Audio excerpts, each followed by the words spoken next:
तो राम राम भाई सारा ने और एक और नई क्लास के अंदर थारो स्वागत है भाई। जिया कि थाने पता है अपनी हरियाणा जीके की क्लास लगन लग रही है भाई, क्लास चलन लग रही है। तो भाई मेरा नाम है पवन कुमार, मैं भी थारी तरह एक स्टूडेंट हूँ। तो यह जो क्लास लगाने का पर्पज है भाई, मेरा कोई टीचर बनने का पर्पज को नहीं, सिर्फ मेरी तैयारी हो जाए और कुछ थाना भी सीखने मिले तो बहुत बढ़िया है भाई। तो आज की भाई हरियाणा के इतिहास की दूसरी क्लास अपनी स्टार्ट करने में जान लग रहा हूँ भाई। उम्मीद करूँ भी थे सारा ये वीडियो देखोगा भाई, लाइक कमेंट कर दोगा भाई, थारू सारा रिक्वेस्ट है भाई। ठीक है भाई, हरियाणा इतिहास की अपनी एक क्लास पहले हो चुकी है भाई। बिंग बार में आप कुछ पिछली क्लास में हरियाणा के इतिहास के उद्योग बारे में थोड़ा थोड़ा देखो भाई। तो आज भाई आप अगले पार्ट पर चला। तो भाई हरियाणा का इतिहास क्लास 2 भाई, साहित्य के साक्ष्य लिख लो भाई। साहित्य के साक्ष्य, ठीक है भाई दोस्तों। जिया कि थाने पता है भी प्राचीन हरियाणा के बारे में अपन क्यों कर पता चलेगा भाई, साक्ष्य जो कुछ मिलेगा वे तो अपन पता चलेगा भाई प्राचीन हरियाणा में क्यों के कुछ ना हो। तो भाई एक देखो, जैन धर्म का प्रमुख केंद्र कौन सा रहे होगा भाई प्राचीन समय में। जैन धर्म का प्रमुख केंद्र भाई, जो इन धर्म रिलेटेड जो भी गतिविधियां होया करती भाई, जैन धर्म का प्रमुख केंद्र प्राचीन समय की बात है भाई। प्राचीन समय में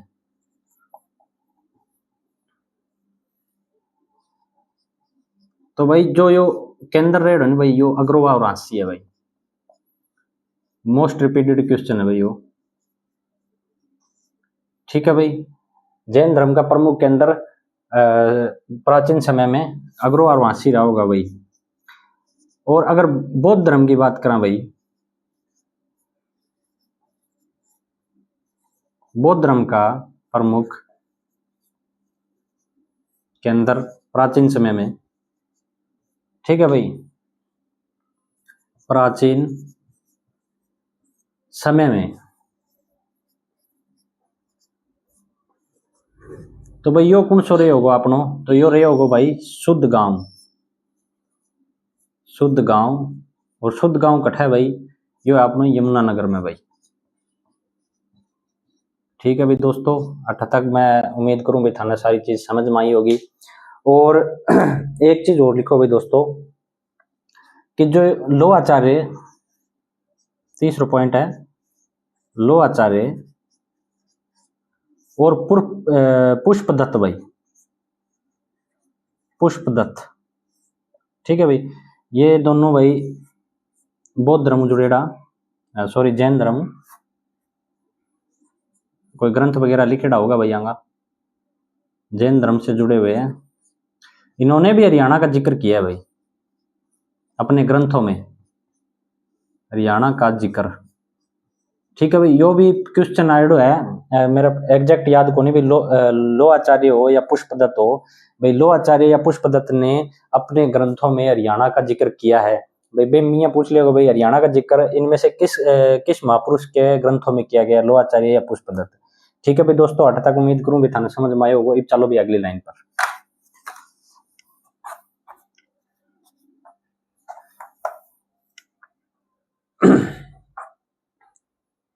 तो भाई जो ये यमुनानगर के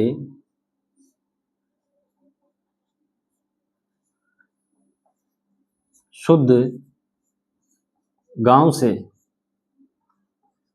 महात्मा बुद्ध के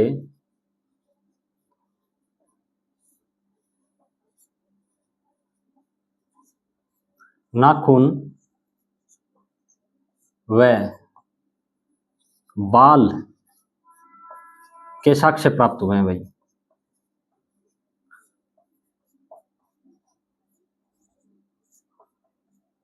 ठीक है भाई, जिया के थाने पता है कि शुद्ध गांव जो है भाई, वो बौद्ध धर्म को एक प्रमुख केंद्र रेड है भाई। तो अठ महात्मा बुद्ध कदे न कदे आया भी होगा भाई। तो अठ जो साक्ष्य मिले हैं महात्मा बुद्ध का बाल व नाखून का साक्ष्य मिले भाई अपन। ठीक है भाई दोस्तों, बहुत सिंपल सी बात है।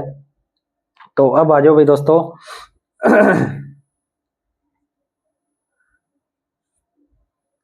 बौद्ध धर्म का दो प्रमुख,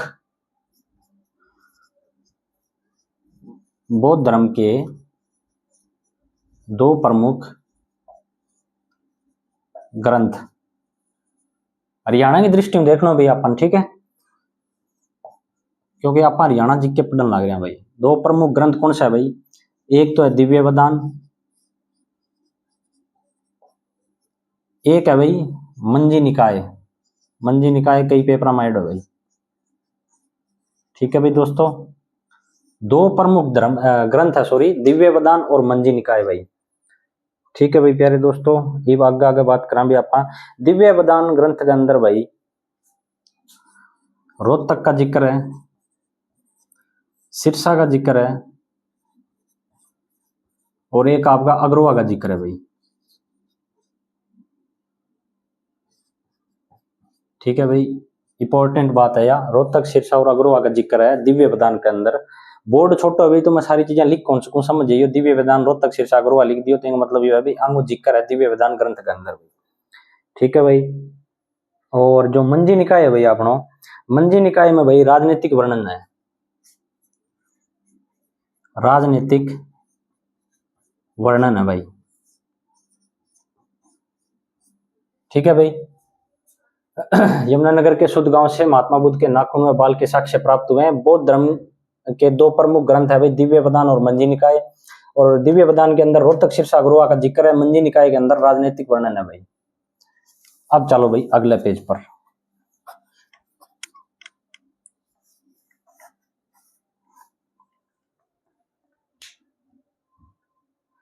तो भाई सारों पहला अपन यह पता होना चाहिए कि जो हरियाणा का इतिहास है, हरियाणा के इतिहास में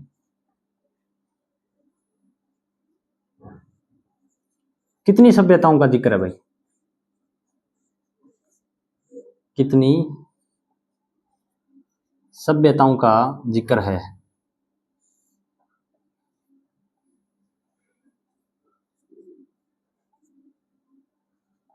ठीक है भाई दोस्तों, इन क्वेश्चन मान लो या फिर एक मतलब लाइन मान लो कि हरियाणा के इतिहास में कितनी सभ्यताओं का जिक्र है।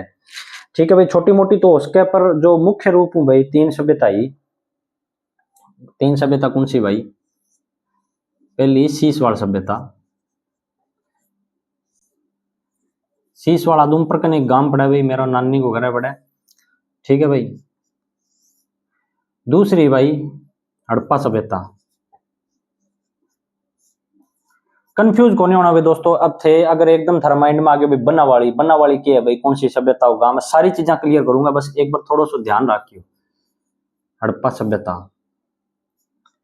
और तीसरी है भाई वैदिक सभ्यता। अब अंग आगू आगे भाई पार्ट हो जाएगा, या फिर हम आगू आगे चीजें अपन जो है पढ़नी है भाई। ठीक है, हरियाणा के इतिहास में कितनी सभ्यताओं का जिक्र है? शीशवाड़ सभ्यता, हड़प्पा सभ्यता और वैदिक सभ्यता, तीन अपनी सभ्यताओं का जिक्र है भाई। ठीक है भाई दोस्तों, इब चलो अपने शीशवाड़ के ऊपर, इब अपना शीशवाड़ ने कवर करांगा भाई बढ़िया तरिया। ठीक है भाई, शीशवाड़ सभ्यता पर आ जाओ। तो सारों पहला अपना ले ली भाई शीशवाड़ सभ्यता। शीशवाड़ कहाँ पे है भाई? आदमपुर आपने सुना होगा भाई, आदमपुर के पास है। और आदमपुर कट है भाई, आदमपुर है भाई हिसार डिस्ट्रिक्ट में। ठीक है, आदमपुर के आसपास भाई बिश्नोई समाज के लोग ज्यादा रहते हैं, और सदलपुर गांव पड़ता है भाई एक आदमपुर के पास, उसमें काफी बिश्नोई है भाई। ठीक है, शीशवाड़ कट है भाई आदमपुर हिसार के अंदर है भाई। इविंगी भाई खोज कण करी और कद करी भाई? तो शीशवाड़ सभ्यता की खोज 1968 में डॉक्टर सूरजबान ने भाई, डॉक्टर सूरजबान।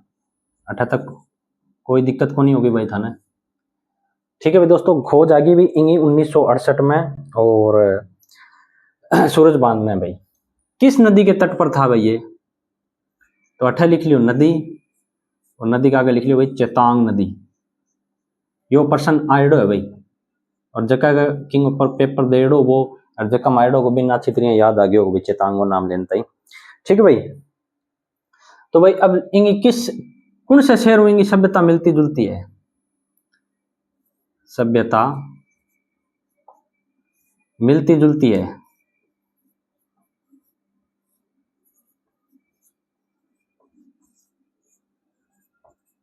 तो वो है भाई कालीबंगन। कालीबंगन राजस्थान में है, कालीबंगन अड़े लिख दो भाई, कालीबंगा बोल दे अपने देसी भाषा में। कालीबंगन होंगे सभ्यता मिलती जुलती है, क्यों करे भी बताऊंगा भैया आगे। ठीक है भाई, अठा जो कितना स्थल खोजा गया है भाई, ठीक है, कितना स्थल खोजा गया है? तो स्थल अटक खोजा गया भाई 29, 29 स्थल है जगह की खोज करी गई है। ठीक है प्यारे दोस्तों। और सबसे ज्यादा भाई स्थल है कठै, तो वो भाई अपनो हिसार ही आ जाएगो, क्योंकि यो हिसार के अंदर ही भाई, हिसार में सबसे ज्यादा स्थल है भाई। हिसार के अंदर और भी स्थल है, तो हिसार के अंदर सबसे ज्यादा स्थल रण खोजड़ा गया है भाई। ठीक है। और ये जो का लोग है भाई, एक किस प्रकार का लोग है, कौन सी जाति का लोग है, तो ये भाई निग्रो, वो पर्सन बहुत इंपॉर्टेंट है भाई, निग्रो ऑस्ट्रेलियन।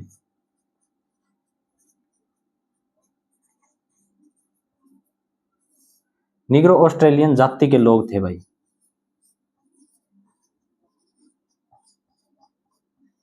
ठीक है। अगर अपन प्रश्न यहाँ पूछ ले भी, शीशवाड़ सभ्यता के अंदर कौन सी जाति के लोग रहा करते थे, तो निग्रो ऑस्ट्रेलियन जाति भाई, जो कि वह शीशवाड़ सभ्यता के अंदर रहा करती होगी। ठीक है भाई। ये चलो और पॉइंटिंग है जितना भी वे देख लिया, शीशवाड़ सभ्यता ना आप फिनिश कर देंगे भाई, आप लगड़ पे छोड़ना ही कोनी। ठीक है भाई दोस्तों। और या एक भाई एक पॉइंट और लिख लेंगे, यह एक कृषक सभ्यता है भाई। कृषक मतलब खेती बाड़ी में जुड़ेगी, कृषक सभ्यता थी। ठीक है भाई। एक पॉइंट और लिख लेंगे, यह सभ्यता नव पाषाण कालीन है। नव पाषाण कालीन सभ्यता थी। सीधो प्रश्न आ जाए भाई, नव पाषाण कालीन सभ्यता इनमें से कौन सी थी, शीश वाली भाई। ठीक है भाई दोस्तों, अगले पेज पर चलो।